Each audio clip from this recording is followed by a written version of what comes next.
Hello friends, welcome to my channel. आज मी तुम्हाला दाखवणार आहे एकदम सोपी पद्धत वापरून तयार केलेला चीज स्टफ्ड गार्लिक ब्रेडची रेसिपी।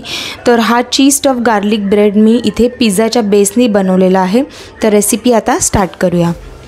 एका कढईमध्ये इथे मी 1 चमचा बटर घेतलेला आहे, म्हणजेच मस्का घेतलेला आहे आणि त्यामध्ये एक अख्खी गड्डी लसणाची घेतलेली आहे।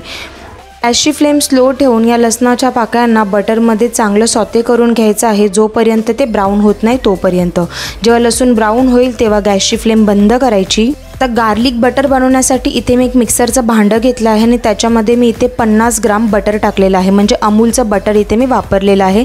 आणि त्यामध्ये जे सॉते करून घेतलेले लसूण होते ते आणि त्याच्यामध्ये जे बटर होतं ते सर्व मी इथे या मिक्सरच्या भांड्यामध्ये टाकून घेतलं आणि ह्याला व्यवस्थितपणे ब्लेंड करून घेतलं।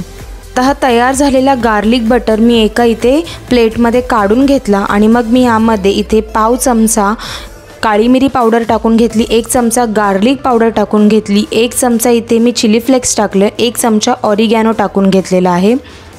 त्याचबरोबर मी इथे थोडीशी कोथिंबीर बारीक चिरलेली टाकून घेतली आणि ह्या सर्व जिन्नसला या गार्लिकच्या बटरमध्ये व्यवस्थितपणे मिक्स करून घेतलं आणि अशा प्रकारे गार्लिक बटर इथे रेडी झालेलं आहे। आता मी इथे हे 2 पिझ्झाचे बेस घेतले होते। आता मी इथे 1 पिझ्झाचा बेस घेतलेला आहे आणि हा 1 पिझ्झाच्या बेसचं तुम्ही बघू शकता हे केवढं थिन आहे आणि ह्याला आपल्याला 2 भागामध्ये डिवाइड करायचं आहे। तर मी व्यवस्थितपणे जसं केक कट करतो ना तसंच मी बरोबर चाकूच्या मदतीने व्यवस्थितपणे एका पिझ्झा बेसला 2 स्लाइसेसमध्ये डिवाइड करून घेतले। आता मी पहिला स्लाइस इथे घेतलेला आहे आणि त्यावरती व्यवस्थितपणे कंजूसी न करता तयार करून घेतलेला गार्लिक बटर स्प्रेड करून घेतला सर्व बाजूला, इक्वली सर्व बाजूला हा गार्लिक बटर स्प्रेड करून घ्यायचा आहे। आता ह्याच्यावरतीच मी इथे चीज स्टफ करून घेणार आहे।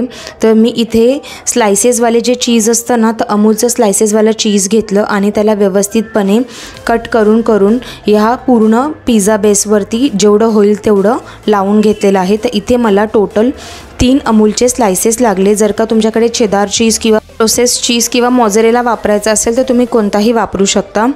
पूर्ण बेसवरती चीज जेव्हा लावून घेतलं त्यानंतर मी त्यावरती जी दुसरी स्लाइस कट करून ठेवलेली ना ती ठेवून घेतली, त्याला व्यवस्थित जरा प्रेस करून चिपकवून घेतलं आणि मग ह्या स्लाइसवरती मी टॉपला इथे पुन्हा जे गार्लिक बटर तयार करून घेतलेलं ना ते व्यवस्थितपणे स्प्रेड करून घेतलं।